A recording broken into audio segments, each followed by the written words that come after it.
Live on a Tuesday edition of Cleveland Browns Daily. I am merely Bo. He is the great Gibbe. Zagura in transit, but away we go. So apparently are a bunch of our players, as we have today the official day for players to report. They have all day to get here, and it'll be, I think 6 o'clock tonight. You mentioned in terms of a team meeting, but still hung up in a lot of this travel that impacted probably a great many of you out there listening in terms of guys trying to get back. I don't think we're immune to it. I think around the league it's happened. Correct. I think rookies and QBs reported yesterday. There were other vets that I saw in the building as well yesterday. I know that there was some work already this morning out on the field a little bit with that group. From probably a conditioning test standpoint, and I believe there's a conditioning test happening later on today here. I don't know.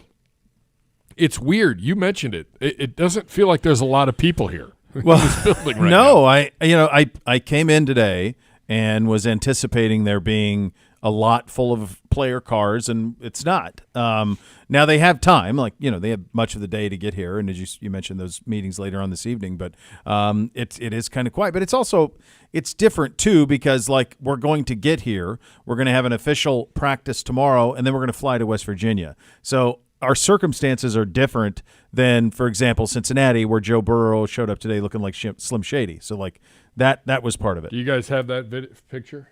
Do you have Slim Shady? Yeah. This was in around the league, but we'll just fast forward right now. There he is. What in the hell are you doing? So it's also a throwback Athens, the Plains High School, because this was his hairdo in high school. He went with this. He dyed it bleach blonde his senior year. He had a little bit more length to it, so it wasn't as tight as this. It kind of looks like Cody Rhodes, I'm going to be honest with you, a little bit. There's a lot of Cody Rhodes parallels to him. I believe he's still the WWE champion. Yeah. Cody Rhodes looks better. Well, yeah, absolutely. He's wearing the pink well. I will say that. Yeah, it's a fuchsia. Yeah. It's not a soft big pink. Fan. That's a straight fuchsia. Yeah. On that side of things. So he's there, and so we don't really have that because, again, our primary start to camp will be in West Virginia on Thursday, even though we'll have a practice tomorrow. Correct. And our content team's putting out some arrival videos and pictures and whatnot. They did some yesterday. They'll do some today. The great Vinny is handling that downstairs for us. So there's a whole lot of stuff going on. Just everybody – it's like hurry up and get everybody here and then, okay, now get everybody packed up and we got to leave. Yeah. I mean, it's that's right. Because in 48 hours you'll be in West Virginia and you'll be ready to get things going. Are we okay? Because I feel like I'm popping in and out. Or is that? Are you hearing that on your end? We're good. Okay. Okay. Brock so says got to we're be good. something here that's doing it. Because if you're getting that, I'm getting like it popping too. my ears. Yeah, I get it. I pop in and out in my ears, so it must be an audio thing that's happening. I wonder if it's because of the new light. Nice job, Connor. Connor's in here. Oh, I know. Is it possible? Because you just popped again right now. You just maybe popped that again. thing's screwing up everything. Maybe it is. I don't know. I hate it's to definitely see it. It's gonna be a long drive for you tomorrow.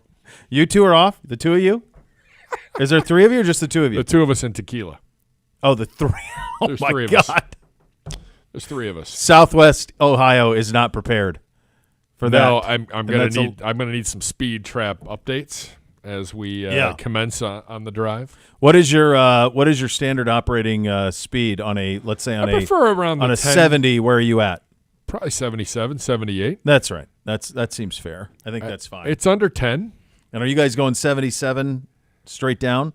Yes, I believe so. Isn't it to the Capitol and then make a left? Yes. Up a mountain, but it's make down a left.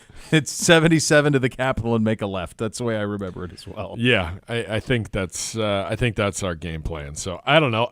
There are some people in this organization that will leave today. A lot of our equipment guys are already down there. Yeah, have to be. And they're prepping. Our IT people have been on the ground since Sunday there. Oh my gosh, that's it's right. a long 2 weeks there. Think what they got to do logistically to get everything up and running. I mean, you think about film for every practice and correct.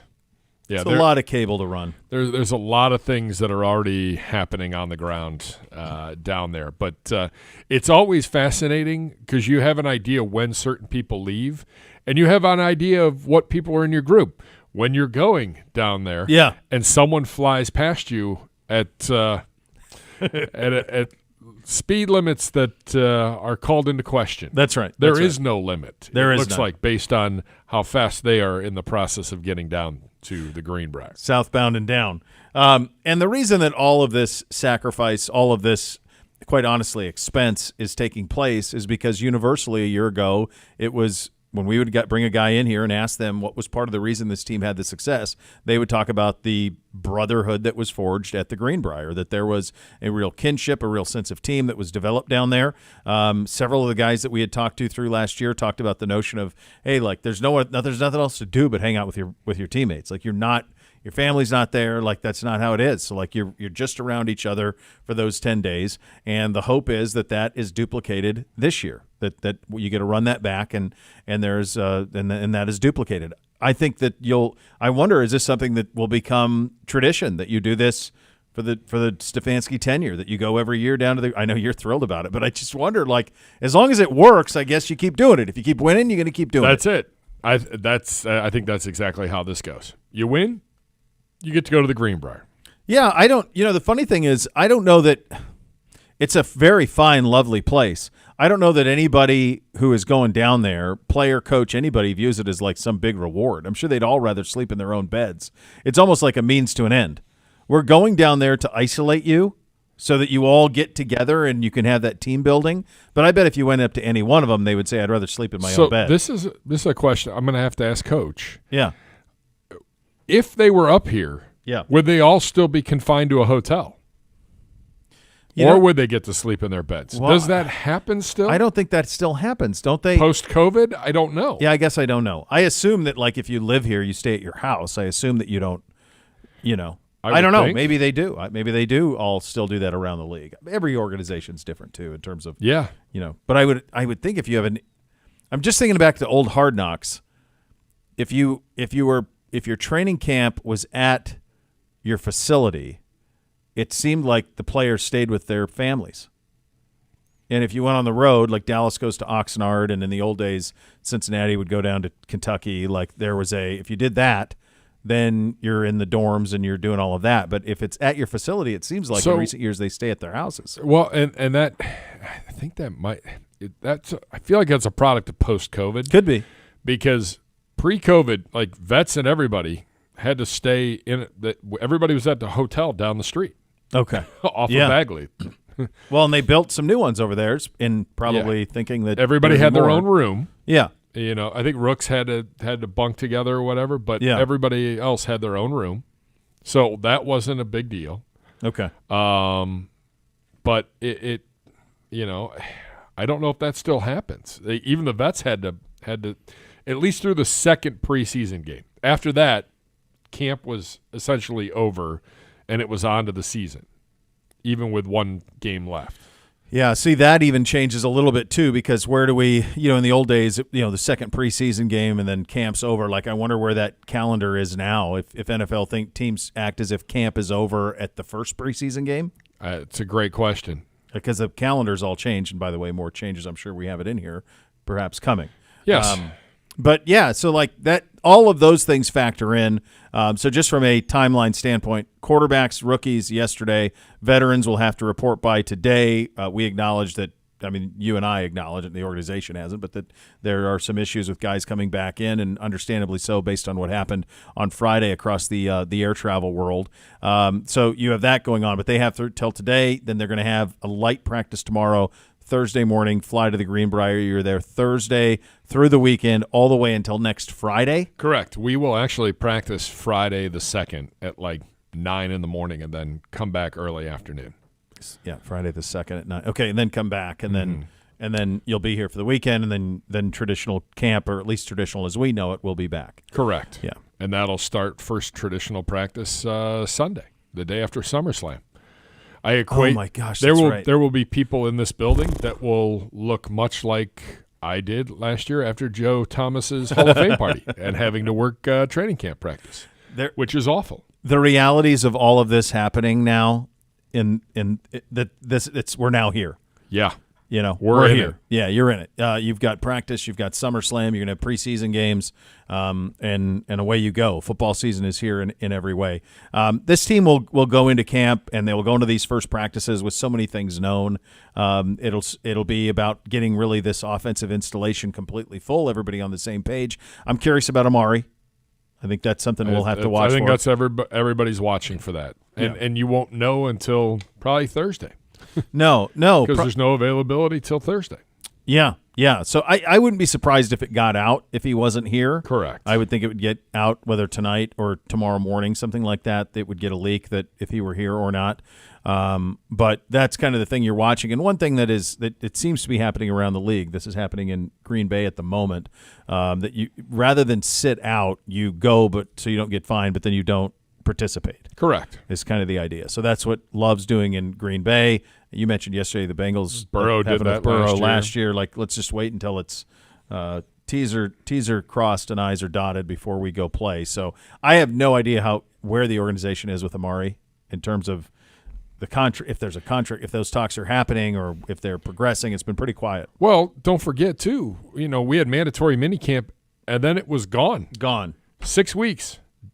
Dark, closed, not open for business.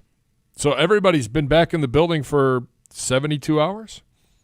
Yeah. So I don't know. It will be fascinating to see how that'll be the storyline of the week. Yes. Is he there and those type of things? So the first availability for our coaches will be Thursday. I believe Coach will talk after practice. Practice is slated for 2:50, I believe, on Thursday. How long is that flight? So we have to charter 2 planes. Sure. So the first one will be the support plane. That'll take off at 8:15 in the morning. Okay. And then I think the players and coaches will arrive sometime in the 12 o'clock hour. So a couple hours after. It'll go off a plane to on the field. Yeah. Yeah. Yeah, they'll have lunch, meetings, walkthrough. What do they do with that freeway? Up above? Above, right behind the practice. Do they shield that at all, or do they? No need. When you have the pride of West Virginia, the state troopers mounted every. Let's go. State trooper is literally every 20 yards. Oh, basically lights saying on. Don't even think about slowing down. I don't care if you have 3 wheels. Keep going past this marker. You may not stop here. Well, that's pretty good. And they show up right as the team's getting out there to stretch. So that's always one of the fun things. I'm like, well, practice is getting ready to go. How do I know? Now we know. Law enforcement is set up. And who's the boss of the state troopers? I believe it's the owner of the who also is the governor Yeah. of West Virginia. Yeah, the Honorable Jim Justice, who's got a great bulldog as a buddy. Yes. We saw that. That thing's great. Yes. So that's how all of that happens. So that'll all commence here in West Virginia at the end of the week, or rather on Thursday, and we'll be here every step of the way chronicling all of it. Z and Gibbe, the voice, you guys will be down there and getting it all taken care of on that side of things. And we'll keep – when we hear things here in terms – if anything with Amari or anything like that happens, we'll keep you updated on that as we go along today. Z is going to join us with an update on his travel plans. He is matriculating back. I think he's in the Buckeye State. He's driving. He drove it, yeah. Yeah. Yikes. So we'll see how all of that is going. We've got a lot to get to. A lot of fun on the program today. Those are your hot topics today, presented by University Hospitals, official healthcare partner of your Cleveland Browns. The National Sports Collectors Convention returning to town. It's at the IX Center starting tomorrow and going through the 28th, featuring 140 superstar athletes: Manny Ramirez, Joe Montana, Floyd Mayweather Jr., The Answer, Allen Iverson, to name a few. Over 850 exhibitors. For tickets, visit nsccshow.com today for more. We'll go around a very busy sports world coming up next. You're listening to Cleveland Browns Daily on 850 ESPN Cleveland.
And it's your Uncle Bo here for my great friends at Jim Beam. What do sports and Jim Beam have in common? Both are better when enjoyed with others. So grab a bottle, gather your friends, and enjoy the game, because with Jim Beam, you come as fans and leave as family. Kentucky Straight Bourbon Whiskey, 40% alcohol by volume. Copyright 2024, James B. Beam Distilling Company, Claremont, Kentucky. Drink smart as we go around the sports world. We'll start at the NFL side of things. All sorts of interesting things coming out of Cincinnati. Oh, my gosh, an incredible revelation, by the way, on Cincinnati. Oh? Yesterday, I talked to you about turtle soup that Mike Brown serves. Yes. Apparently, it's not actual turtle soup. It's mock turtle soup. So is what they call it. It was something in the 18th, of course, it was developed 18th century England, and it's one of those like crazy food things that Cincinnati has. So they have it with chili. They have it with this sausage and oats mix thing that they have. That's this German food. And then they have it with this. So they're big proponents of it. It's a mock turtle soup. It tastes very much like beef vegetable is what it tastes like. But rather than using actual turtles back in the 1800s, or 18th century rather, 1700s in England, they started using cow and sheep heads. Yeah. Because it had the consistency of turtle meat. So they almost made turtles extinct trying to make this stuff. So then they came up with mock turtle soup. And apparently it's still wildly popular in Cincinnati. Is this mock turtle soup. I mean, it should be in Kentucky. That is great. Like all this time I'm thinking eating actual turtle. And it never was. It was always... Now, was it turtle at any point with you? I don't know. No one can confirm. But in Cincinnati, I guess the thing they really love is this mock turtle soup. And if you go to White Tablecloths, they've got it, and it's ready. So there you go. Mike Brown, which serves the turtle soup, and apparently mock turtle soup, was available yesterday, as he is every year at this time at his opening luncheon. He addressed the contact situations with Jamar Chase, T. Higgins. Regarding Jamar Chase, he said the Bengals will bend over backwards to sign Chase, but he did indicate it will not be anytime soon. On that one, remember, Chase is a year younger than Justin Jefferson, draft-wise and age-wise. So Jefferson just got his this offseason, so it's perfectly normal for them to wait for Jamar until next offseason. Yep. One thing to watch on that, though, is, and there was some conjecture, I don't think anything legitimate, but there was whispers in terms of, well, is Justin Jefferson ever going to play? Now, would he have played sooner through the injury if he had already been paid? Who knows? I don't blame him for that, if that was the case, because you only got one body. You want to make sure it's 100% before you play. But watch that for Cincinnati with Chase. Regarding T. Higgins, where there is a great deal of urgency to figure out something with him, and they've passed on all of it. Mike Brown, the owner down there, said, you can't just pay people willy-nilly. You're restricted on how much you pay. We really like T. Higgins. We wish to sign him, but it has to be a certain level to fit within the cap, or it can't be done. And remember, they're not liquid, so they can't do the monster signing stuff. And by the way, that answer was condensed. It was probably about 2 minutes long. Oh, yeah. I watched the 12.5-minute press conference with the TV media. Yeah. And I was like, holy moly. Yeah. Like, maybe his daughter should do the presser. I've heard she's very good. Yeah. I think, he's old school, man. I mean, he's serving turtle soup. Like, he's an old school guy. Yes. But they are probably, and there aren't many of them left. I mean, it's him, it's the Rooneys, it's the Davises and with the Raiders, it's Spanos, although Spanos is relatively new by these standards. The Maras still have part, but didn't they sell some of it? Yes. There aren't many people left out there whose wealth was accumulated by the fact that they own an NFL team. Yeah.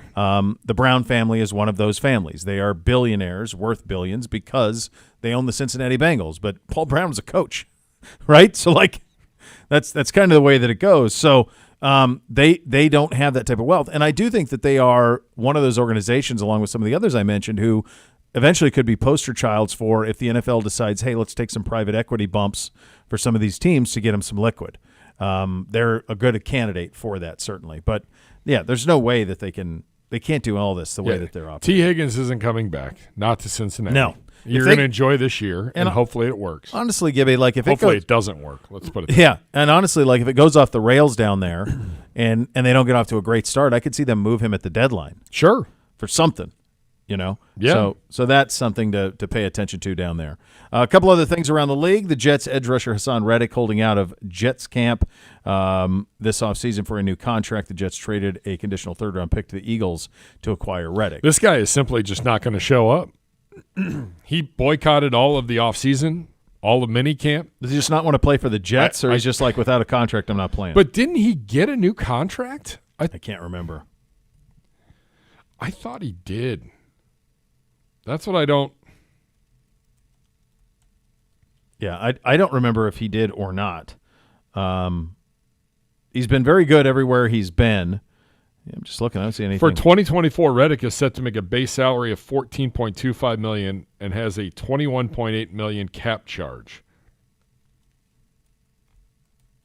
So his base is 14? Yeah. Okay. So he signed a 3-year, $45 million deal with the Eagles last time through. So, yeah, he wants to redo it. His current contract, I have it up on Sport Track right now. So it's – yeah, this is the – so he signed a 2-year, $31.5 at the end of the 23 season. So he has no guaranteed money after this year. So that's what he's going for. His due him this year is 14.25. There's a workout bonus, incentive bonus. The workout he's not going to get. The incentive he might. It's $500,000. So it's just under $15 million. So he wants a new contract before he plays. That's what that's about.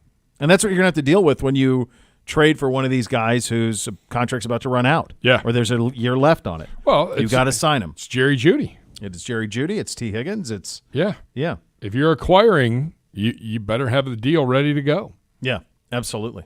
The Bears will allow safety Jonathan Owens to miss 7 training camp practices so he can watch his wife, USA gymnast Simone Biles, compete at the Paris Olympics. Is Jonathan Owens good? I was just going to say, like, isn't he like a borderline guy?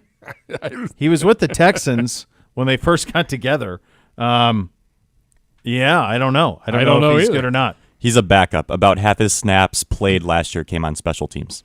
So that's going to be his path then, Brock, to make the team this year. So be careful with missing 7 practices. That's a lot.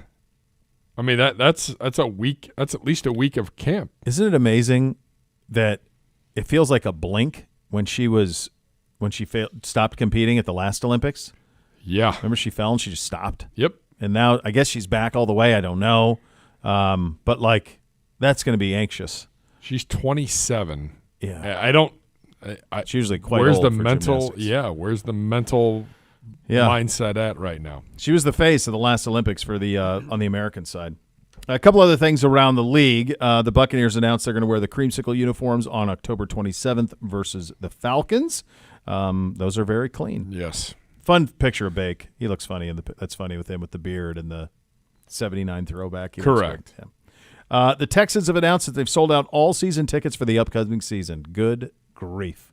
That is fired up. That stadium is a cavern. It's huge. So to sell that out, I don't think I've ever been there when it's been like sold out. Look how quickly they flipped that. Before that draft of Stroud and Anderson, it felt like they were rudderless, nowhere to go. All of a sudden, they swing that deal for Anderson. They land their quarterback and their defensive end in one draft. They get a coach, and away we go. And I saw comments from Diggs today. Stroud's legit. He's real. All of those things. I think we all know that. Yeah. Are you going to be all that, Diggs? Yeah, that's true. Because he disappeared in the last 9 games last year. This is probably the most noteworthy thing that came out today in the NFL. The NFL and the NFLPA have had discussions at a very high level of the potential of adding an 18th regular season game. NFLPA Executive Director Lloyd Howell says the next step is to talk formal negotiations with players in the near future on this. Listen, as soon as they went to 17, you knew they weren't going to stop. No, it's an odd number. Yeah. You need an even number. Yeah, I'm going to tell you this on this. I don't like 18. I think the right number is 16. You're never going to go back. I get it. It bugs me that from a statistical accumulation standpoint, the records are going to be moot. The old records are going to be annihilated. When Mahomes getting an extra 2 games a year over the course of his career, he's going to annihilate Breeze's record. He's going to fly by Manning on all of that stuff. So, like, you're going to get used to quarterbacks throwing for 6,200 yards. Like, that's going to be the reality of this. So that bugs me because I like when statistics can be compared throughout generations. What I like about it is my guess is this will mean 2 preseason games versus 3, so I'm a fan of that. My guess is this is going to mean 2 bye weeks, so I think that's good for players to get that.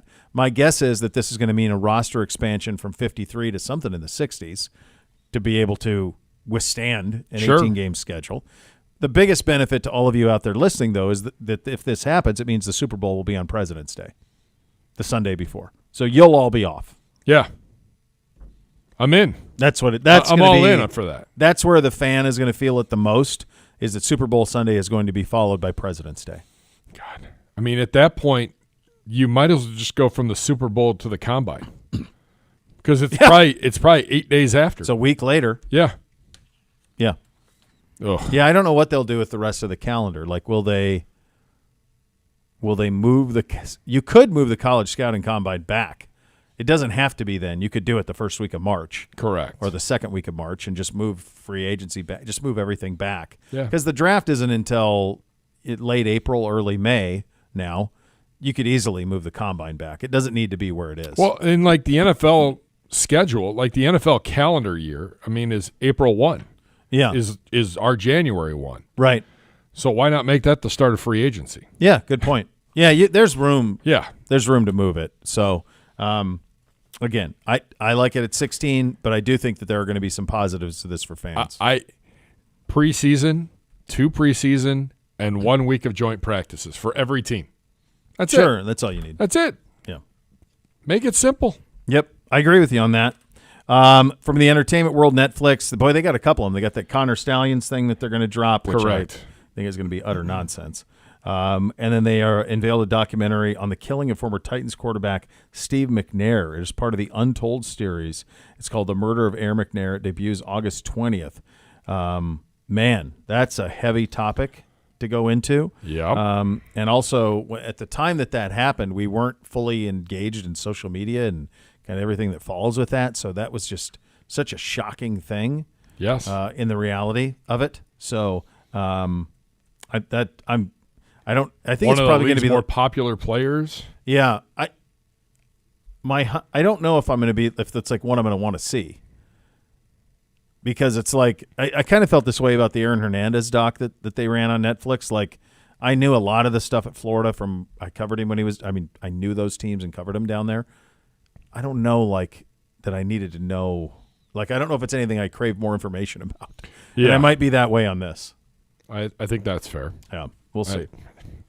People are going to watch it. And I mean, Netflix is putting out some really good stuff. They are, yeah. They use the term documentary very loosely though, because it's very much here's the story as I remember it, Yes. rather than this is what happened. Facts. So it's Facts certainly get in the way. like the Manziel one was all puff piece. Like there was no mention even of the damages or from the other side. It was all like made it seem cool, rather than say, hey, this is who you affected with all this behavior. One last thing around the sports world. TNT has matched Amazon's $1.8 billion offer to retain NBA media rights and the fan favorite show Inside the NBA. They are not out of the woods yet on this at all.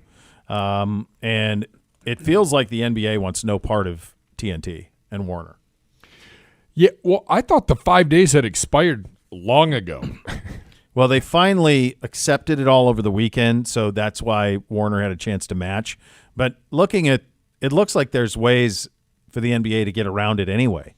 So I don't know if anything's going to come of this. Sunday night NBA, like the NBC and Peacock's put together a nice little package. It has. And do you walk away from that if you're the NBA? Well, yeah, no, they're not going to walk away from that. They're going to walk away from the Amazon piece, if anything. So I saw Cuban with this, and it actually made some pretty good sense. Cuban's idea was, it's more complicated, but the way that I took it was, people who have basic cable, you basically sublease the stuff out to Turner. You still run the stuff on Amazon Prime, but you sublease the local games out to Turner so that people in the local markets can watch their games when they're on.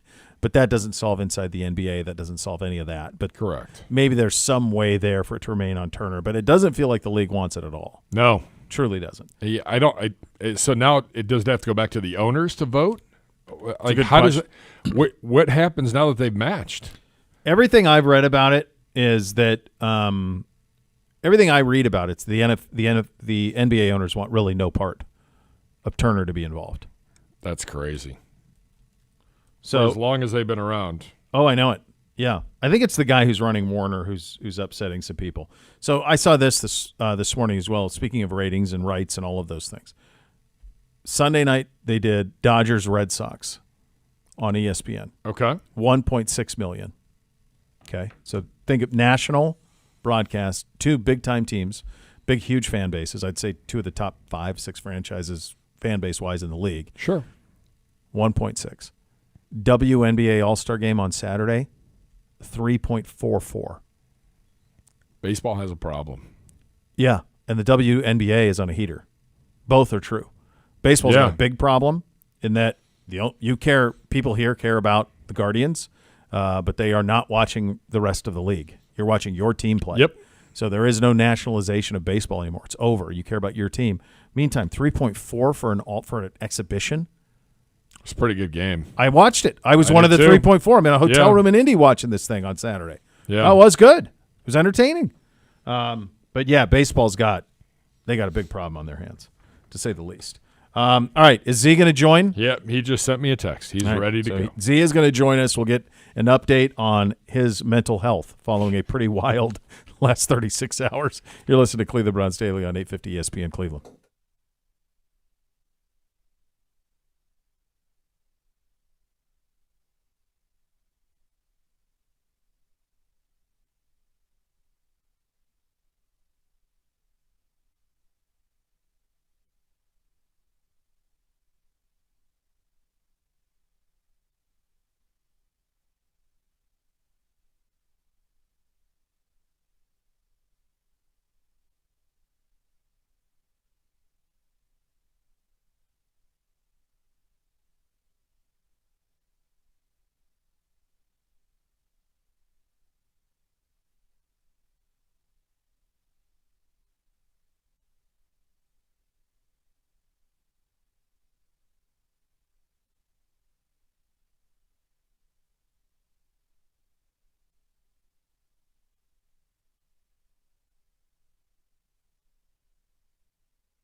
Attention homeowners, is your roof ready to withstand another harsh winter? Don't wait until it's too late. Renew Home Exteriors offering a free roof inspection with a detailed report and quotes from repairs or replacement. The expert team at Renew is going to assess the condition of your roof. They're going to provide you with the information you need to make an informed decision before the winter months arrive. So protect your home and your family and do it from the elements. Visit RenewEstimate.com today to schedule your free roof inspection. Don't let winter sneak up on you. Renew Home Exteriors, your trusted partner in home maintenance, keeping your home safe and sound. One roof at a time. Time to head on the Twisted Tea Hard Iced Tea Hotline, official sponsor of your Cleveland Browns. Keep it twisted, Cleveland. On the other end, the Great C. How's your mental state, buddy? Where are we at? What state are we in? What is your driving condition? Are you home? Where are you? We literally just pulled back into our neighborhood, and I got out of the car a couple of minutes ago. We have finally made it back, and it has been crazy. I didn't mean to, but I guess I pulled a Gibbe. I'll blame the missus for that in terms of extending my vacation 2 days longer. But let me assure all of you, there was no joy over in the last 48 hours. A lot of craziness. Yeah, you guys all made fun of me. I'm like, this was not fun. It's not fun when you can't do what you need to do to get home. Well, not only that, and it's not fun when your wife has to have an emergency appendectomy in the middle of nowhere, Georgia. We didn't say anything. Well, I didn't know I didn't get into detail on that. Violate any HIPAA. I was waiting for you if you wanted to. I appreciate no HIPAA violations. Yeah. So we had a great time, by the way. Went down there to Lake Oconee, Lake Sinclair, that area of Georgia, which is spectacular. We had a great Airbnb. A great time, but as kind of the trip was going on, the sweet Miss K was just not feeling great, and by Saturday she was really not feeling good. And then we're like, all right, well, we're flying home Sunday, but by Sunday morning she's like, something is wrong, and they said, all right, well, we got to go to the ER. So we went to the ER in the middle of Nowheresville, Georgia, and pretty soon they did like a couple scans. They're like, all right, yep, your appendix is about to burst. It's a good thing you didn't try to fly home today, but we can't do the surgery here, so we need to transport you, 90 minutes to Athens, Georgia, via ambulance. So she ends up in Athens at Piedmont. I think it's Piedmont Regional, which is where the UGA, all the Bulldogs get treated. And this place was great. Boom, got in there. We went into the ER, I'd say 8:30 in the morning on Sunday. Finally got up to Athens around 2. Because it took forever to get an ambulance. And meanwhile, the guys who drove her in the ambulance told her, yeah, nobody likes to take this route, so we usually all just ignore it. Like, hello, people need help. They don't want to take the one-way Uber, I guess, to Athens and have it 3 hours in the car. Anyway, finally somebody came. They got her there around 2, and Putnam was unbelievable. Tip of the cap to them. She was in surgery probably by 3:30, and boom, done, fixed. Good and everything. So that was, just if that was all that happened, that would have certainly been more than enough. But our odyssey was just beginning, it turns out, with the appendectomy. So I was there. It was me, Miss K, my kids, and my mom. And so official Nana. We were all supposed to fly out Sunday night. The official Nana. We were supposed to fly out on Sunday night, and obviously, Kayla couldn't. She had to stay in Miss K had to stay in the hospital overnight for observation. And, obviously I was staying with her. So got an Uber at no small expense. I bet you did. Athens to Atlanta for my mom and my kids. And as they're leaving, the flight that we're scheduled to be on gets canceled, but we were able to put them on another flight. And then that one gets canceled. And then we're able to put them on another flight that night for Delta. That looks like it's good to go. It's got a plane. The plane's there. It's got a crew, all of that. So it looks good to go. Well, about 5 minutes before they were supposed to board with a crew, pilot, all of that in the area, they canceled the flight. Why? So now, because Delta's canceled like more than half. It is a disaster of effort. That IT. Yeah, but like, why did they cancel? Like, if you have a crew and the crew's not maxed out on hours and a plane that works, like, why not get those people out? They weren't saying anything. So they get canceled kind of late at probably around like 9 on Sunday night. They're in Atlanta. We're in Athens. So I get him an Uber from there to my cousin Danny's house. Oh, So they end gosh. up staying the night at Danny's. We get them an Uber at 5 a.m. to get back to the airport, and got them flights on Southwest at no small expense. And they were able to get home yesterday. So the reason that we had to send them an Uber is we had our Turo rental car that needed to be returned to the Atlanta airport, and I didn't want them to have to try to deal with that, and we didn't want to be stuck in Athens without a car either. So we get up Sunday or Monday morning. So they're back. They take a 7 a.m. flight. They get back. Thank goodness. Now, meanwhile, all the Delta flights that they'd kept getting rescheduled on all canceled yesterday. Yeah. And they couldn't even get Miss Kay and I on a flight that would have left until tonight, and they're getting canceled again today. So I don't know what's going. It's crazy. Let me tell you something. I've never seen a scene like this in my life. So we have the great idea. All right, what we're going to do is we'll return the Turo because, you pick them up at the airport. We'll return the Turo at the airport, and I'll get a rental car for a one-way rental, and we'll come in and we'll go from Atlanta to Cleveland. We'll just drive it. Yeah. So we get discharged. We leave around 10:45. Leave Athens. Get to the Atlanta airport around 12:30. And Miss K drops me off. I'm like, all right, you go put that there. I'll be there in a few minutes, so I'll get the rental car and I'll meet you where you drop the car off. I walk into the rental car place thinking like an idiot that I'm just gonna I'm gonna walk up, get my car, and leave. Sure. I walk in and immediately I'm like, oh my God, there are probably 1 million people there, people sleeping on floors, people like everywhere. So I go, and the only company that had cars was Thrifty Dollar. So I go over to Thrifty Dollar and I say, hey, I got my rental. They're like, you need to get in that line. I said, how long's the line? About 3 hours. Oh, God. So it was a 3-hour line to get to the counter. Once you got to the counter, it was another 3 hours until they decided if you were going to get a car or not. So basically it was a 6-hour wait, and about half the people weren't even getting cars even though they'd reserved them because it was just such chaos. Every other rental car place there had no cars whatsoever. None. Zero. Zip. Zilch. Nothing. People are everywhere. I see people crying. We've been in the airport for 4 days. We're stuck. Like, we can't get out of here. Can't even get a rental car.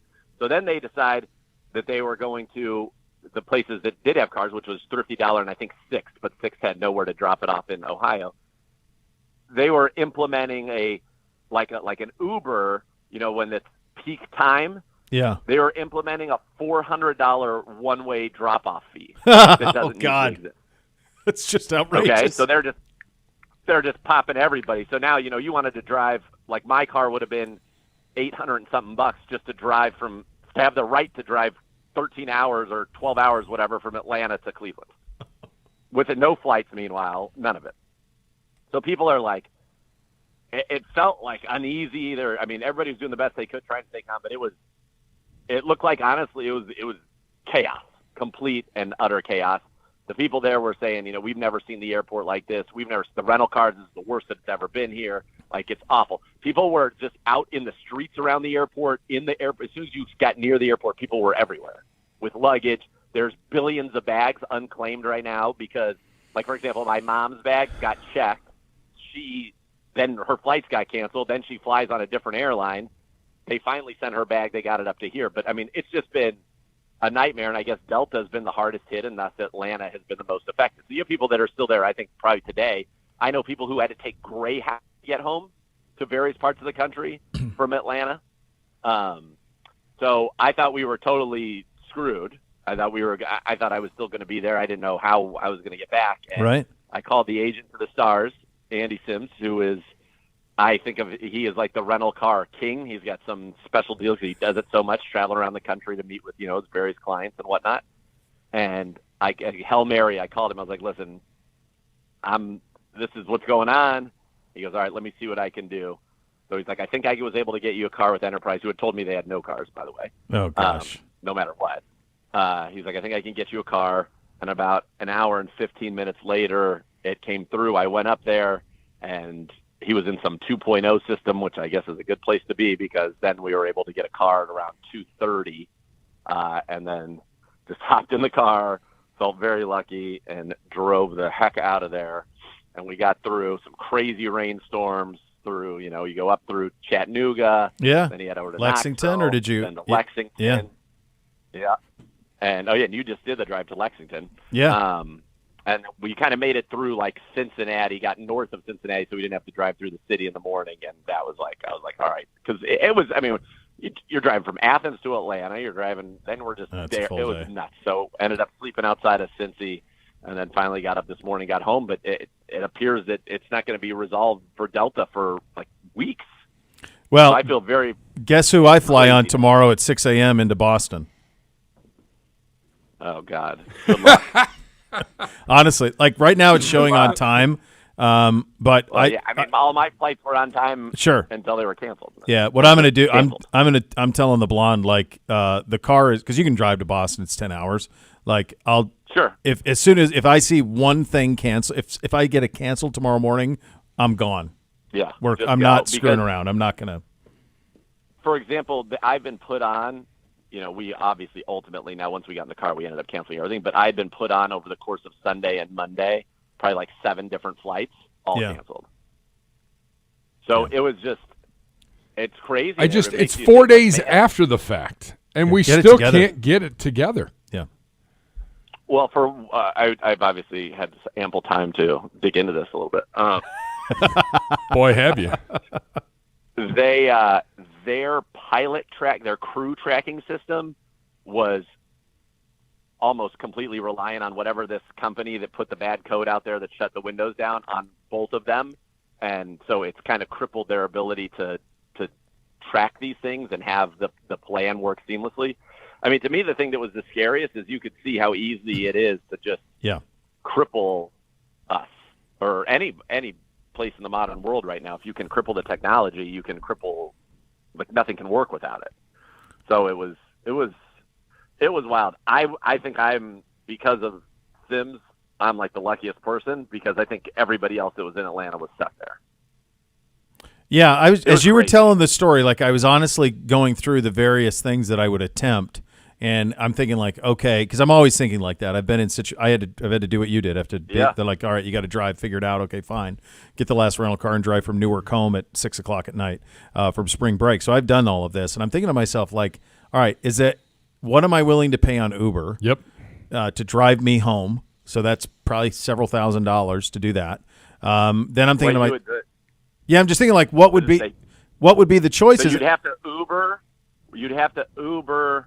Like, for example, we could have Ubered back to Athens for, a couple $100, and then gotten a car from Athens.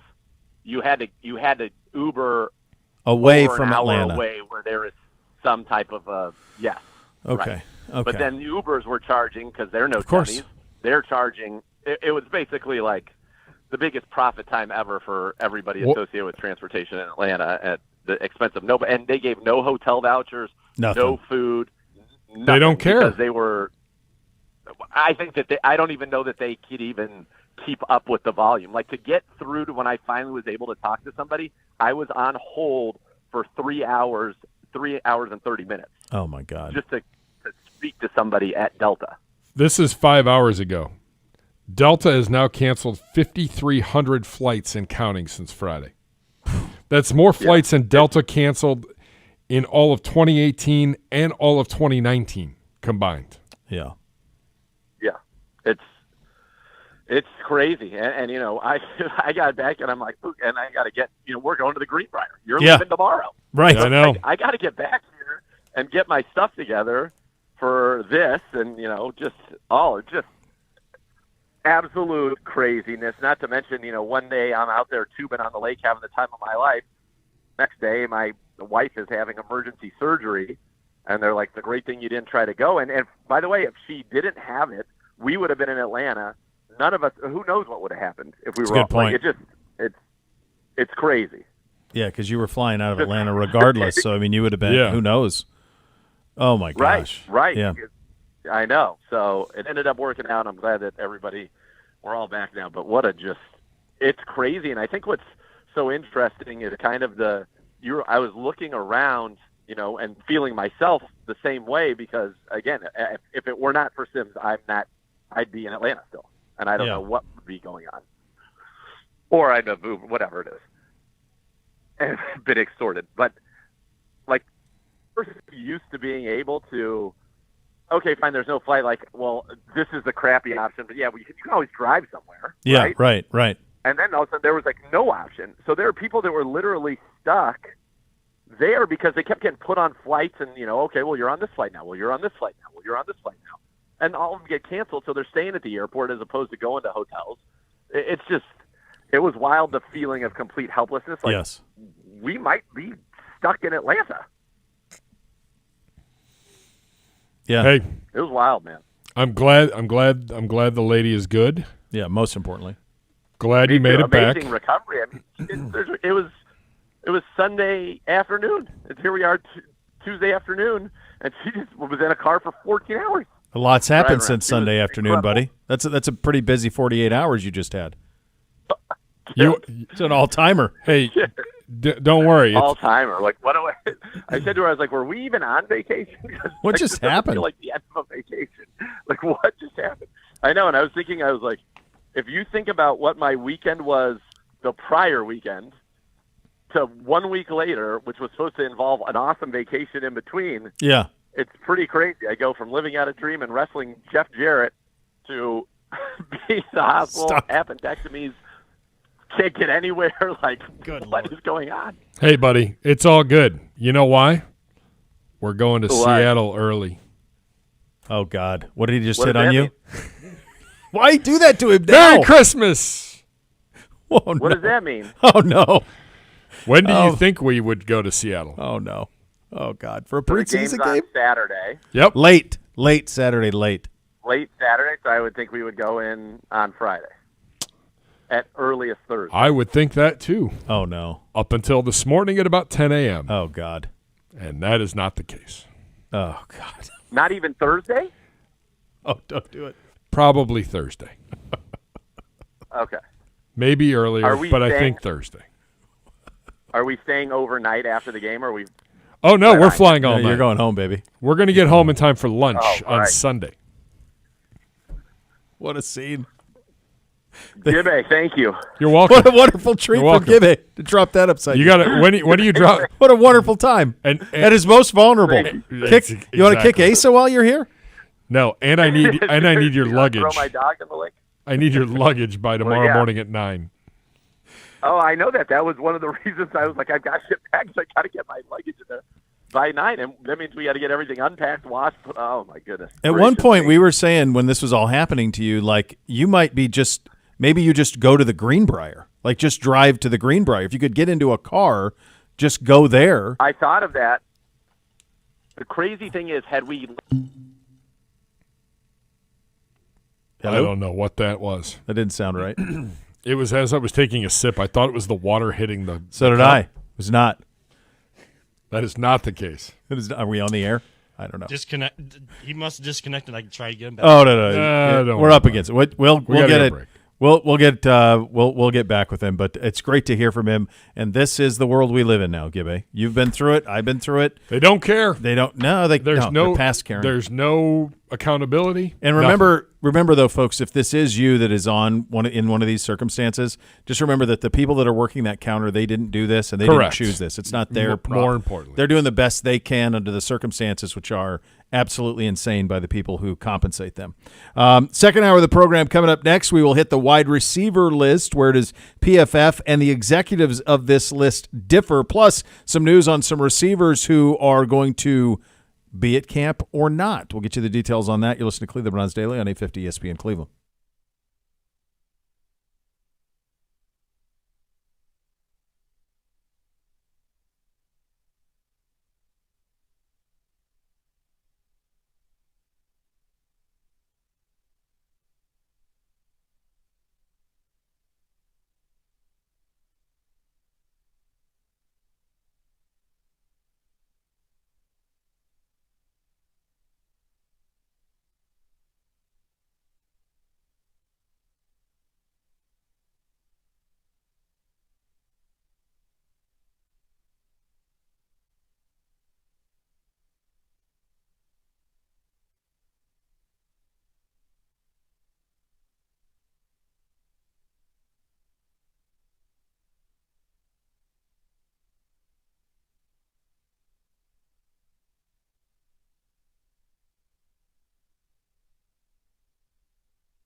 Friend, have what it takes to beat out the competition and enter the Dog Dash sweepstakes presented by Milkbone. Your chance or your pup compete in the annual halftime dog races. Visit clevelandbrowns.com/milkbone to enter and check out more from Milkbone at your local grocer or pet supplies store.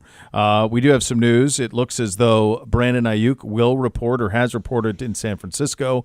So he is reporting to camp. It has been contentious all summer long with between him and the 49ers. And I think we did this in Thing or Not a Thing a couple of weeks ago. I said, until he misses a game, not a thing. It's all gamesmanship at this point, and that appears to be the way that it is. This from actually just in the last minute from Mike Garafalo. John Lynch with this. We fully intend on Brandon being a Niner, calling him an integral part of this team. Yeah, so that gives him a season to work things out. Yeah. And frankly, again, I'd keep him and let Debo walk. Yeah, I think if you had to choose between the two. I tend to agree, and I think probably what you're going to see is more and more of what Jordan Love's doing. Brandon Ayuk reporting, my hunch is Amari would be in a similar boat, like come in here and be around and sort it out, and let's work on this together and not get fined, and everybody kind of wins. So my hunch is that Amari would follow suit, and it would be similar to the Ayuk situation. 2 minutes ago from Adam Schefter, 49er first-round pick Ricky Pearsall injured his hamstring, will open training camp on PUP. Not great for the draft pick. Look, if you are a draft pick in the National Football League, if you get hurt during training camp, your rookie season is basically over. Yeah. Unless you can get back on the field within 5 days. Yeah. No, that's it. You will never catch up on the time missed. No, it is so hard. It's honestly what made what DeJuan Jones did last year so remarkable, because remember, he didn't feel well at the Greenbrier initially, and you wondered, is he going to get so far behind that he can't catch up? And then he did. He caught up and then was great until the injury happened, but probably borderline would have been in the conversation for the Pro Bowl and such things had he just stayed healthy. All right, it is time for us to do a little comparison on the wide receiver lists from PFF and also from the NFL executive front where this is concerned. All right, let's see where the differences are, Gibbe. Justin Jefferson, number 1 on the coaches list. He was last year he was ranked number 1. His lowest ranking on this list was 3rd, but he is the wideout king for the second consecutive year despite a down year. Even in 10 games, 68 for 1,074 and 5 touchdowns. One NFL wide receiver coach calls him the best route runner in all of football. Number 1 on PFF's list. But he has to do it now with a new quarterback after Kirk Cousins departed. Sam Darnold getting a majority of the reps there, so we'll see if he can continue. Oof. Not great. Tyreek Hill, number 2 on this list. Same. He was 4th a year ago. Cheetah. Pretty amazing stat line and pretty amazing coach that knows how to get him the ball in creative ways. He absolutely does. Number 3, Justin Jefferson's college teammate, Jamar Chase. Same. Jamar Chase. Wow. This is a great line. He's still the best vertical threat and receiver yards after catch player. The fear factor with him is thick, says one NFL defensive coordinator. He's still clearly in tier 1 with a big drop-off in voting after the top 3. So really? CeeDee Lamb is 4th on the executives list. His same lowest on the ranking PFF. was 10th. His highest rank. So they don't have CeeDee Lamb in the same category as those top 3. So it's Jefferson, Chase, Hill, and then CeeDee Lamb is a setback. CeeDee Lamb wants to be paid like those top 3. It's crazy. His production's crazy. 135 for 1749 last year. Dropped only 5 of 179 passes thrown his way. Jeez. Devontae Adams was 5. First difference. Devontae Adams 6th on this list. A.J. Brown, number 5. A.J. Brown, number 6. Boy, these lists are chalk I think here. what this speaks to, though, is how front offices are getting more aligned, because I think front offices have moved towards PFF more than PFF has always been the same. So I think the front offices have moved towards PFF, and maybe they've been illuminated by PFF and others for some of the nuances in the game that otherwise were missed. So the exact same top 6. The Devontae Adams thing, it bears watching during training camp. Sure does. Because it obviously, if you're watching the receiver show on Netflix, that man is not pleased to be where he is currently. And right now, your quarterbacks for this year are Aiden O'Connell and Gardner Minshew. Yeah, that ain't it. So at what point does he really start complaining? Yeah, very, very good point. Amon-Ra St. Brown is number 7. Same. Wow, it's a lot of them. This Mike is- Evans, 8. This might be the no. Where's Mike Evans on this list? Mike Evans is number 20. Oh my gosh, On the so a PFF huge list. difference there. First one. Number 8, Brandon Ayuk. Who is number 10 on the executive list? So Evans is 8, Ayuk is 10.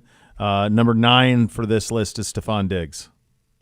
Number 11 on the PFF list. Number 9, Cooper Kupp. Cooper Kupp is number 9 on PFF. He is the first honorable mention for the coaches. So then who's 10? Deebo Samuel. Okay. So he's 10. He's second on the honorable mention. So they're really close. I mean, I think we're missing 2. I mean, the Evans is the biggest bump all the way down to 20. This is going to speak to a point that I've been making for a while now. Here are the other honorable mentions. Garrett Wilson, dude. Jalen Waddle, dude. Devonta Smith, dude. Nico Collins, dude. Amari Cooper, dude. DJ Moore, dude. The others receiving votes: DK Metcalf, Keenan Allen, Terry McLaurin, Calvin Ridley, T. Higgins, Puka Nakua, George Pickens, Chris Olave, Michael Pittman Jr., DeAndre Hopkins, Cortland Sutton. The NFL is stock full of dudes at this position. How is Puka Nakua not even at least an honorable mention? Because who I- are you I going to really- take out? Like, I mean, is he To better go- than his own teammate Kupp? he was last year, I think. I don't know. I don't know. But it speaks to that thing I've always said, is that I think we could be encroaching a point where there is so much receiver talent that comes in and year out that you aren't going to have to compensate these guys record setting all the time, because there's just so much talent that you can pick from. And I think that's why everybody's trying to get their bag now. Yeah, you have to. Yeah. Yeah, it's I mean, really that's- smart to do it now. You got to pay me now because I know that I might only get 1 or 2 of these because it's watered down.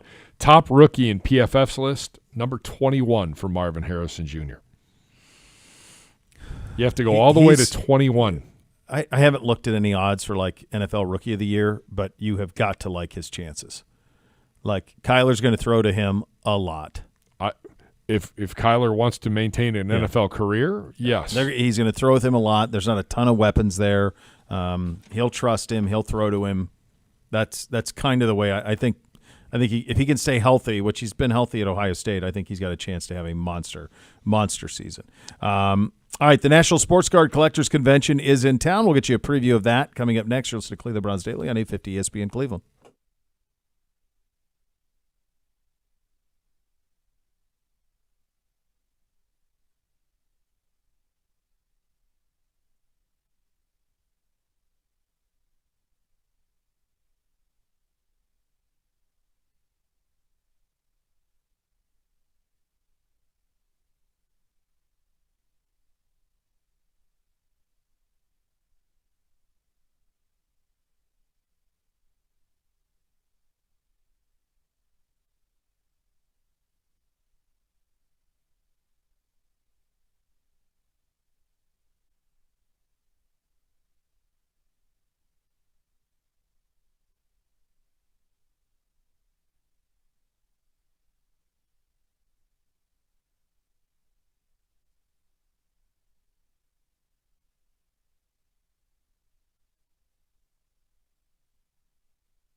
And be part of one of the most passionate fan base in the NFL. Join Next Gen STM, presented by Ticketmaster. The official wait list of your Cleveland Browns being Next Gen STM, your best chance to become a season ticket member in future seasons. Visit clevelandbrowns.com/NextGenSTM to reserve your spot today. The National Sports Card Collector Convention. National Sports Collectors Convention is happening tomorrow at IX. It will be there throughout the weekend. We were at one last fall. No, in the spring. It was in the spring in Independence. It was It a couple months ago. It was in the lead up to this. It was the lead up, the build up to this. So, Yes. So there you go. So I don't know if you've been to this show or not ever. I've not. I have when I worked at ESPN, and it's pretty amazing. And I'm fairly confident I could end up walking out of there with $0 left in my bank account. The number of things that you can buy. If you're looking for any kind of memorabilia or collectible and anything, the autograph list is stupid in terms of the number of people there. Yeah. Schulte is on hold. Okay. Yeah, it is a long list. This is the store. This is the place to go this weekend. Yeah, and it's not just for around the country. Everybody coming into this thing. It starts tomorrow from 4 to 8 and continues all the way through Sunday at 4 o'clock. The hours on that 10 to 6, Thursday, Friday, Saturday, Wednesday 4 to 8, Sunday 10 to 4. For some perspective on this, the Director of Communications for the National Sports Collectors Convention joins us via the Twisted Tea Hard Iced Tea Hotline. Ray Schulte joins us. Well, this is a big one, buddy. I'm looking at this list of people who are going to be here. It's a veritable who's who of the sports world. The anticipation for tomorrow's event is what, sir? Well, first of all, let me say thank you for having me on, but also, too, we are so excited to be back to Cleveland. You know, we were here in 2018 and had a great show, and so coming back, it brings back fond memories. But Cleveland is such a great, it's got such a rich heritage when it comes to sports, and it's just a really good place for collectibles and sports fans. So, you know, we've got 500,000 square feet. We've kind of transformed it into a collector's paradise.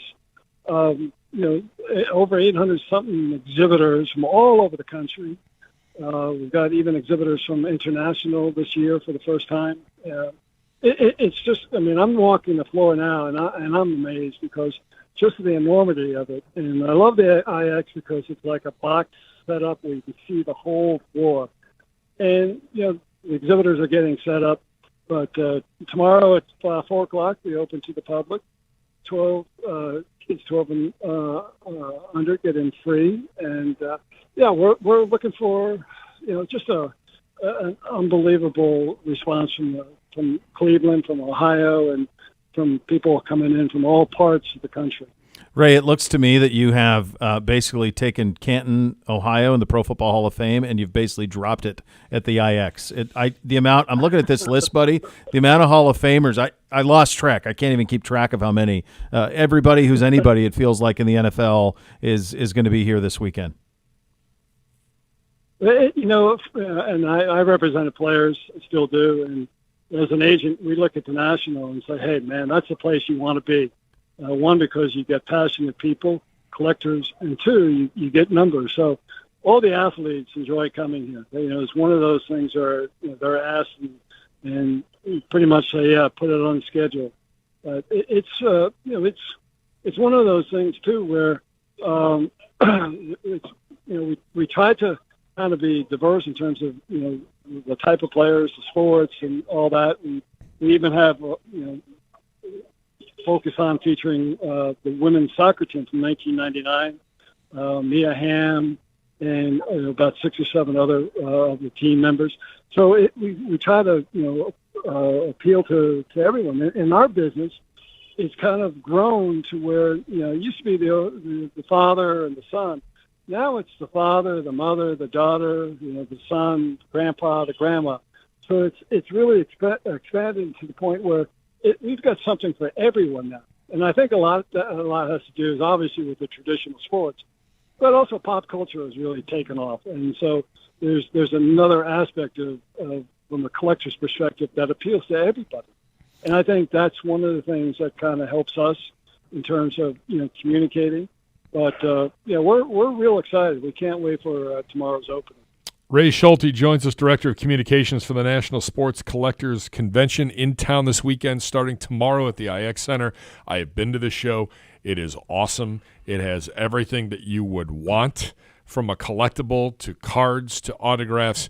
Ray, my question for you is this, because you've got this list, and I know Bo mentioned the Football Hall of Fame, but it's some of the best baseball players of all time, some of the best NBA players of all time.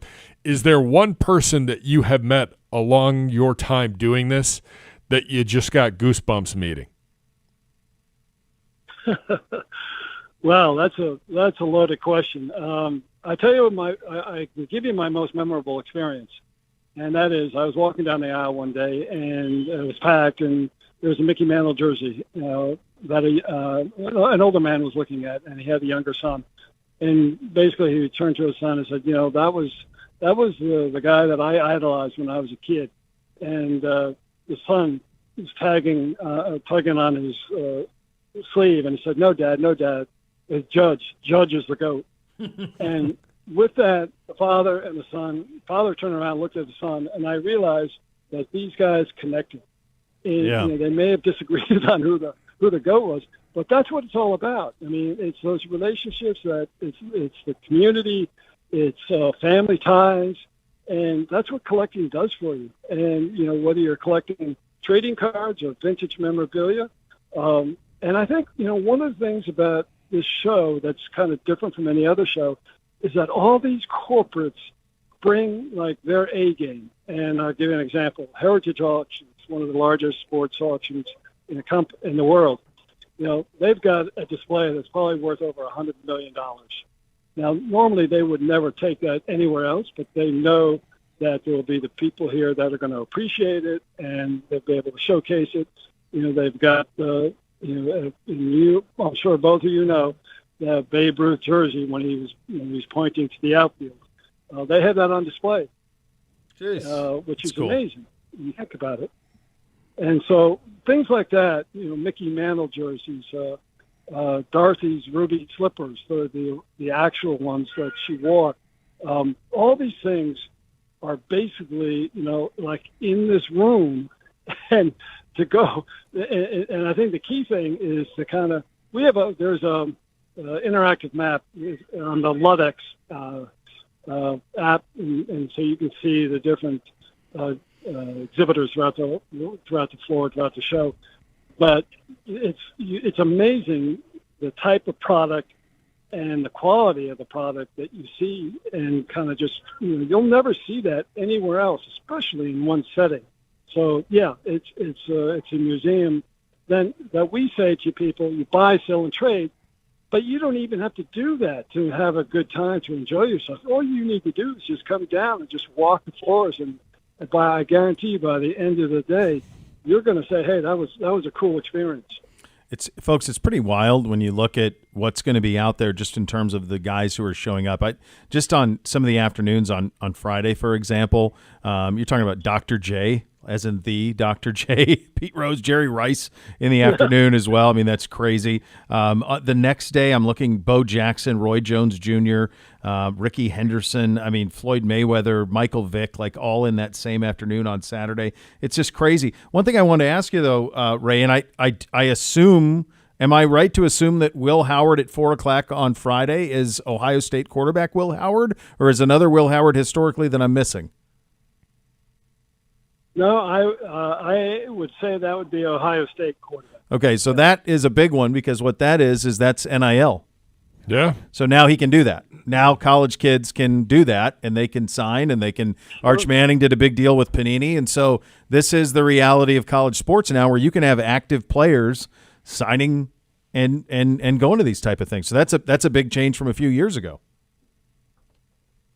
Oh yeah, there's no question about that. And TriStar Autograph Pavilion is where they all will all be signing to the public.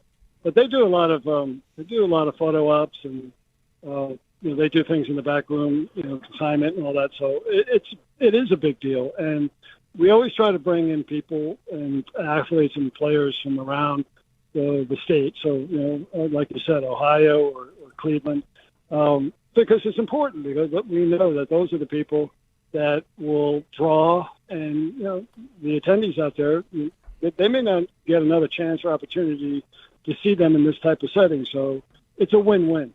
It really is. All right, Ray, thank you so much for your time. An incredible event. It starts tomorrow. It runs through Sunday. Thanks so much for joining us today. Thank you for having me. All right, there you go. Ray Schulte, Director of Communications, National Sports Collectors Convention, joining on the Twisted Tea Hard Ice Tea Hotline.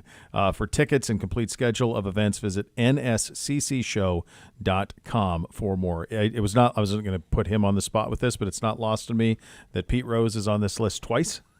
So Yeah. he's going to do a Friday and a Saturday because that's how Pete rolls.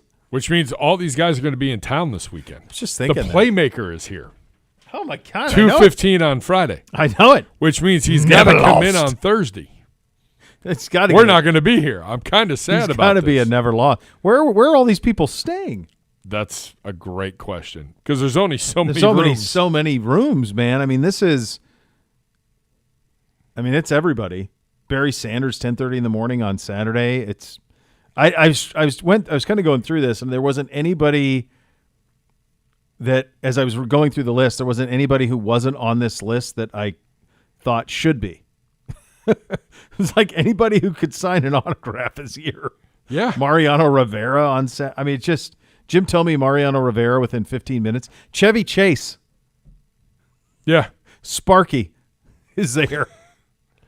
I saw the cast of Cool Runnings. Yeah. Yep, for sure. I don't know.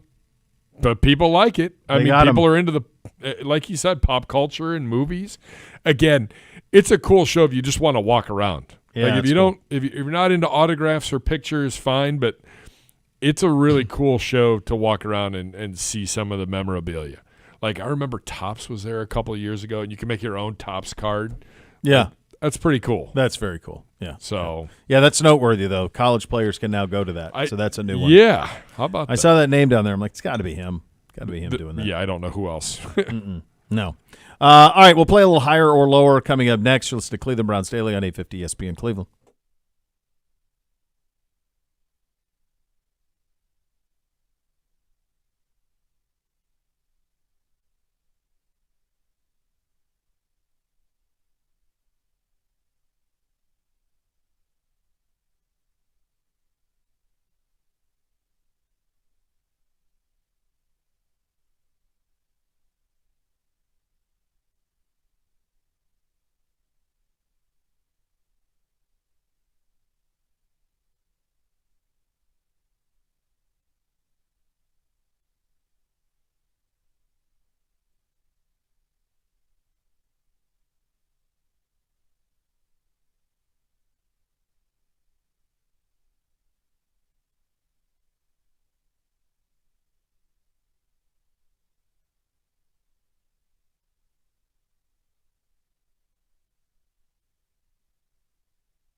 Fans ever want to go to New Orleans for a Browns game? True Fan Travel, official fan experience partner of your Cleveland Browns, is hosting premium trim packages for Browns fans. Oh, yeah, you'll get to meet and hang out with Browns legend Kevin Mack as well. Visit truefantravel.com and reserve your ultimate Browns package today.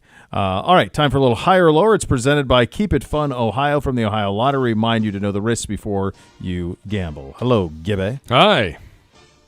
I figure we'd have a little fun with this before we go football 24/7. 2000. Basketball had 24 athletes. Baseball had 18. Soccer had 15. Football had 12. Tennis had 6. All other sports combined, swimming, gymnastics, golf, track, racing, hockey, fighting, skiing, snowboarding, cricket, 25 athletes. All right, so this is the top 100 athletes since 2000, right? The last 25 years. Yes. Is that the idea? Correct. Okay. All right. The number Who had one, the most, did you say? Was it basketball had the most? basketball had the most at Yeah. 24. Okay. Baseball had 18. Too much. The fact that football's only has 12 in this list, Yeah, it's way too much for baseball. agreed. Here's the thing, real quick. I think in some instances they confused cultural significance with accomplishment. I think there's some of that's happened on this Sure. list. Yeah. All right, number one on the list as we go higher or lower, Michael Phelps, swimming. Just right or lower, Bo Bishop, in your top 100 athletes since 2000? All right, so here's the thing that's really tough. Like, how do you go about comparing Michael Phelps and Lionel Messi?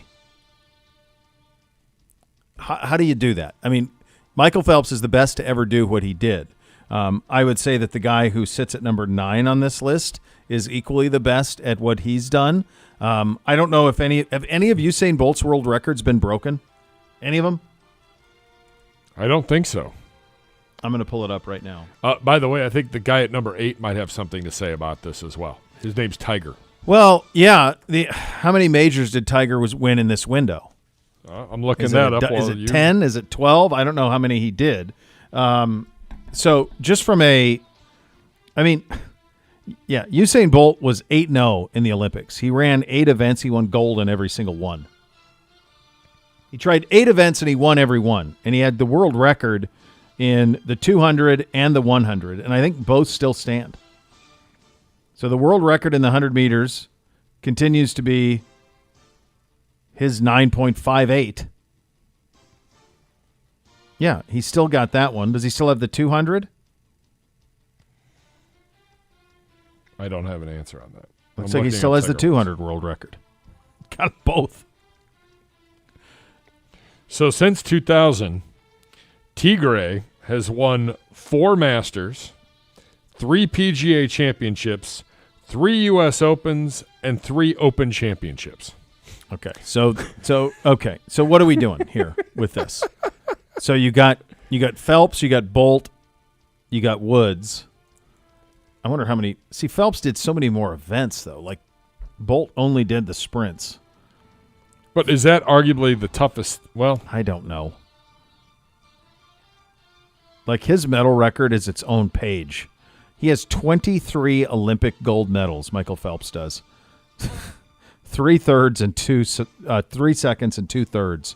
23. He has. I mean, that's outrageous. 28 Olympic gold medals. 23 of them gold. I mean, that's nuts. I don't know how to make it. Feels like I'm fine with Phelps. I mean, it'd be silly to sit here and argue. I don't know. I have no I idea. think we could just talk through this list more than anything else. I'm going to tell you this.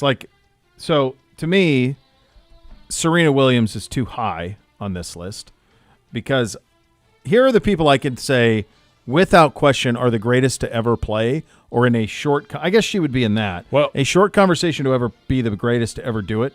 Phelps, Messi. They have LeBron here I don't think. at 4. I don't know about that. Brady. I put Brady ahead. How of can LeBron. Federer be 6? He doesn't even have the most majors. He's not even the second. Doesn't go Djokovic, Nadal, then Federer on the all-time major list? I think he's 3rd. How the hell can he be 6? I don't know, but I can tell you Serena is a top 5. Well, she's unequivocally one of the best to ever do it. So that's what I mean. Like, I was just seeing, like, how far down the list to, like, question, like, can you make an argument they're the best to ever do it? Like, you can on Phelps, Williams, Messi, LeBron, Brady. Federer, it's a dead heat between. So you go way back and go like Laver and all those guys, but even amongst contemporaries, Nadal and Djokovic have more majors. So I don't know how he's correct on that, sixth. by the way, Bo. I looked that up. You are correct on that. He's third, You're right? ahead of him.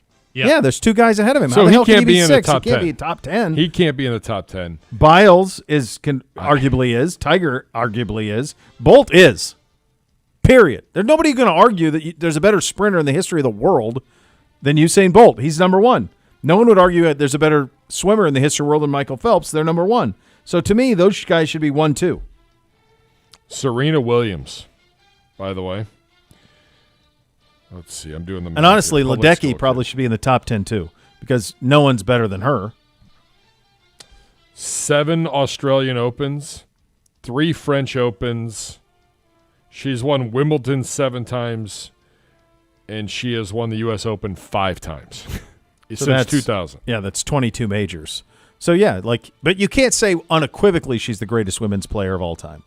You can say unequivocally Michael Phelps, Usain Bolt are the best to ever. There's no even argument. Like Yeah. Messi's third. You could sit here and you could go, all right, like he's right there. Like Ronaldo is unbelievable during this time as well. You go back to Pele, Maradona. Like there's a lot of conversation around that. There's no conversation around Phelps and Bolt.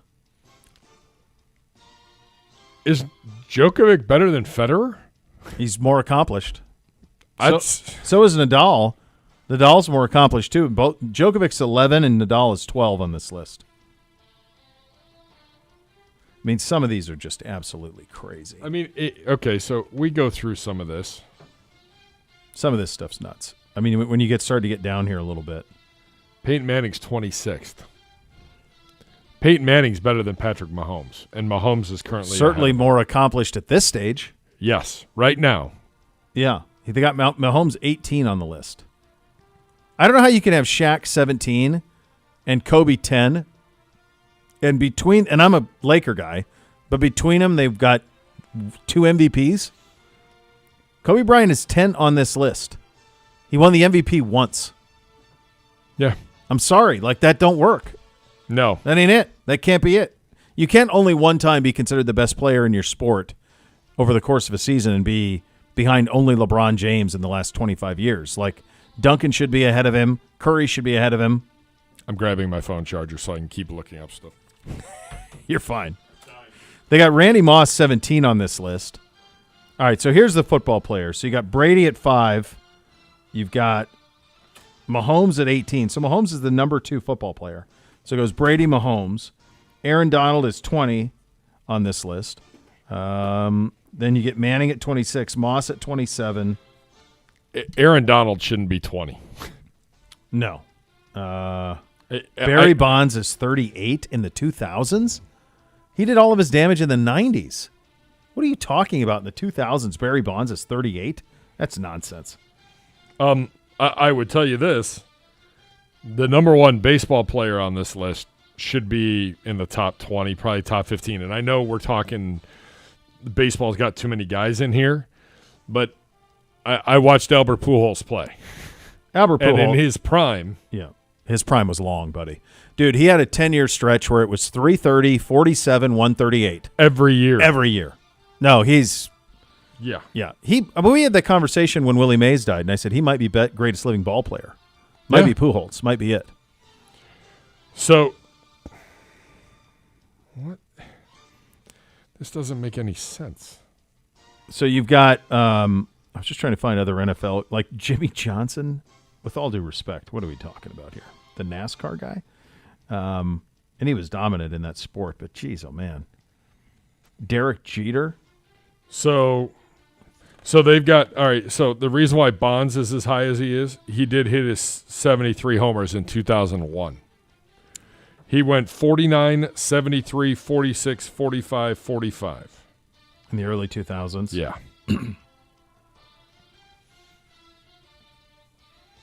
Man, there's just not many NFL guys on this list at all. No. You got to go way down. Rogers, 91. They have Darrell Revis, 96. J.J. Watt's 58, Megatron's 57, Yeah. Ray Lewis at 61. Ed Reed, 99. Chucky Woodson, 100. You know what I think? Yeah, I think, and you know, they did this. They launched this on Friday. It's when I first got a look at this thing. And it did not get the attention that normally something like this would get. And I think part of it is just how absurd it is to try to compare individual sports with team sports. Yeah.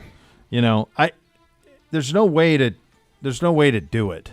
I mean, what we were trying to do is like, all right, can you say unequivocally best ever? And I think you can do that with Phelps, Williams, Woods. Messi? Although, what about No, I don't think you can with Messi because he is in a conversation with Pele, Maradona, for sure. Ronaldo. And him, Cristiano. So, like, Federer at 6 is the biggest joke, quite honestly. Like, he can't be ahead of Djokovic in Nadal when they won more majors. Correct. I just, that don't work. So you and would the replace NBA him in guys, the top 10 with Ledecky. yeah, well, or I would move Djokovic up. That's why I think you almost have to separate team sport players versus individuals. Because then you could have, then it would be an easier, you know, did you dominate your time the way others dominated theirs? Like, how in the hell are you going to compare Lewis Hamilton and Michael Schumacher, the two F1 drivers? How can you, different eras, they got Lewis Hamilton 19, Schumacher's 29. Garnett shows up at 23rd on this list. Kevin Garnett is not a better basketball player than Albert Pujols was a baseball player. Like, that ain't it. Quite honestly, Kobe Bryant's not a better basketball player than Albert Pujols was a baseball player. He wasn't. Correct. And I'm a Kobe guy, but he just wasn't. Let's see. Kevin Garnett. NBA champ in 08. MVP Once. 04. 15-time All-Star. One All-Star Game MVP. 4-time All-NBA first team. Pujols is a 3-time MVP. He's 11-time All-Star, 2-time Gold Glove, batting title, Rookie of the Year, 2-time World Series winner, 6-time Silver Slugger. And a fantastic human being. Laurinaitis always said that because they intersected when they were both in St. Louis. I bet I ran across Laurinaitis. You probably did when he was palling around in St. Louis, but he said like Pujols, Wainwright, like they were. He said Pujols was the best. Yes, just a great dude. 100%. Yeah. Here's the Pujols years. All right, so this starts in. All right, he's runner-up for MVP in his second year at age 22. Yep. So 314, 34 and 127, 359, 43 and 124, 331, 46 and 123, 330, 41 and 117, 331, 49 and 137, 327, 32 and 103, 357, 37 and 116, 327, 47, 135, 312, 42, 118. Here's how he finishes St. Louis. 299, 29, and 99. That's the St. Louis run. Match it. Lou Gehrig, I don't know. I have no idea. Nobody's got that. The most fearsome hitter at that time. Yeah. I mean, he just mashed. Yeah, it was was stud. awesome. It was awesome to watch. He finished with 703 home runs, 3,384 hits. No, there's a ton. I just think it's really hard when you try to do the team sport thing versus the if you did top 100 team sport players of the last 25 years, then I think they have Messi right at number one. He would be right. He's done everything. He's the most accomplished team sport player of the last 25 years. And then I think it would be very interesting with LeBron, Kobe, Brady, Steph, Cristiano Ronaldo, and Tom, those guys would be in the conversation for greatest team sport athletes of the last 25 years. That's what it would be. But I think Messi would be the one. It's probably Brady too. I think it's probably Messi, Brady. Then I would probably go. Cristiano Ronaldo won a ton of European championships. Correct. FIFA Player but not of the Year. a team player. Well, he plays for Portugal. They got to a European Cup final. Yeah. You're right. He's greedy for goals. I mean, he does that, but Yeah. Messi does everything. all of it, He's like yeah. the LeBron of soccer. yeah, Basically. I mean, Messi's, but, I mean, No one scored more Champions League goals than Ronaldo. He's won the Champions League. He's won that Ballon d'Or. He's second Yeah. only to Messi. So he'd be in that conversation. But I think it's definitely Messi, Brady, Braun, and then you can pick how you want it to go from there.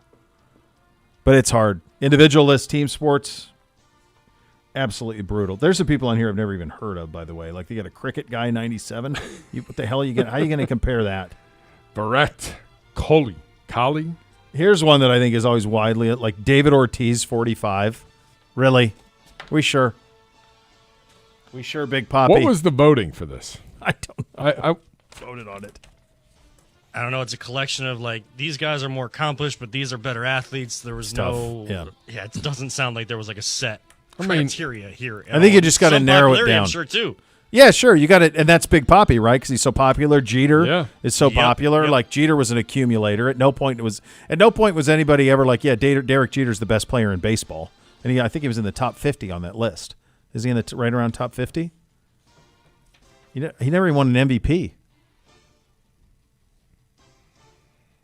I don't see. He's on the list. Oh, he's 53. Yeah, He's 53. So you can't be one of the top 53 athletes the last 25 years, and you've never won. An MVP. You've never won an MVP, and the Yankees had just one World Series win in those 25 years, just the one. I think so, yeah. Yeah, because the rest were all in the 90s.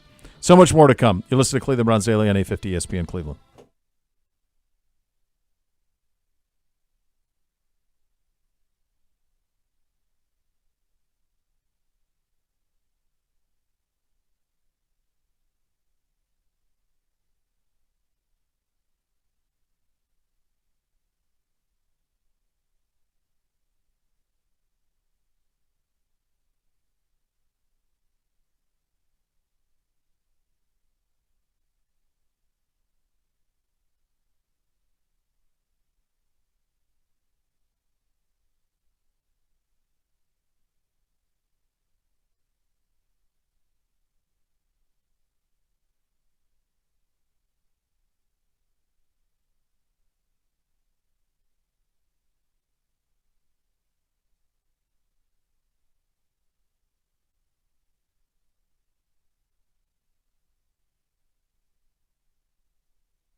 All right, buddy. Tomorrow, Z's going to do a show. I hope. No, he doesn't have a choice. You're out. I'm driving. That you're driving. Yeah, he doesn't have a choice. He's got to do a up show. the summer of fun. Yeah, I mean his God bless him. That's a crazy time, and God bless you on the drive down there. Thanks, sir. Training camp practice. 1 minute. Just kind of a walkthrough here, and then we'll begin in earnest down in at the Greenbrier on Thursday, and of course we'll have you covered on that all week long here. The Voice will be involved in some of that, of course, and you and Z and everybody keeping an eye on things. Safe travels down there, buddy. Take Thank care of you. yourself. Enjoy your week. I'm going to try to unplug. Hey, It's been a wild Don't count summer. the days. Make the days count. Brandon Lynch. You and I are a lot similar in the regard to where I do the same thing you do. I'm like, Yeah. Let's just get you on a 30, plane and 30. get you out. On or call it now so I can start driving. That's one of the exactly two. right. Let me know. All I want is a direct line of communication. The next level's coming up next. Thanks for listening, everybody. Cleveland Browns Daily, 850 ESPN Cleveland.